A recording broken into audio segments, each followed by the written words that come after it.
В этот день, в 1900 году, в Казани родился композитор и дирижер Салих Сайдашев. Музыкальное дарование проявилось у него рано. Первым инструментом, на котором он начал играть, была гармоника. Затем родственники купили ему рояль. Первым учителем Сайдашева был народный музыкант Загидулла Яруллин. Салих Сайдашев обобщил опыт народных татарских композиторов, соединил их произведения, фольклор с опытом европейской музыки и создал на этой основе подлинно национальное профессиональное искусство.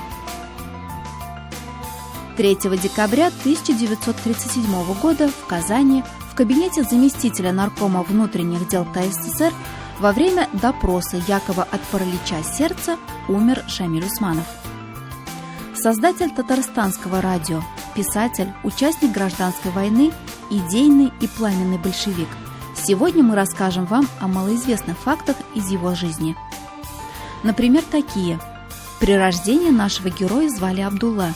Шамилем он назвал себя сам, позже. А почему, доподлинно неизвестно. Начать писать его побудили события гражданской войны. Его пьеса «В кровавые дни» ставилась на сцене более 1000 раз. Один из своих рассказов «Смерть подпоручика Данилова» Усманов отправил Максиму Горькому, с которым позже, в 1928 году, встретился в Казани.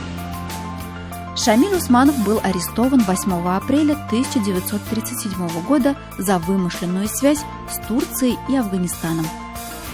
Его обвиняли даже в том, что он лишь искусно маскировался под революционера, а на самом же деле был одним из ярых националистов и агентом Султангалиева. Сокамерники же вспоминали о нем как о человеке честном и благородном. В тюрьме после жестоких допросов они вели с ним споры на отвлеченные темы, говорили об искусстве, Усманов декламировал Пушкина и Тукая и читал свои фантастические рассказы. А однажды вылепил из хлеба шахматные фигурки, и в камере начались настоящие турниры. Шамиль Усманов был реабилитирован 30 декабря 1955 года.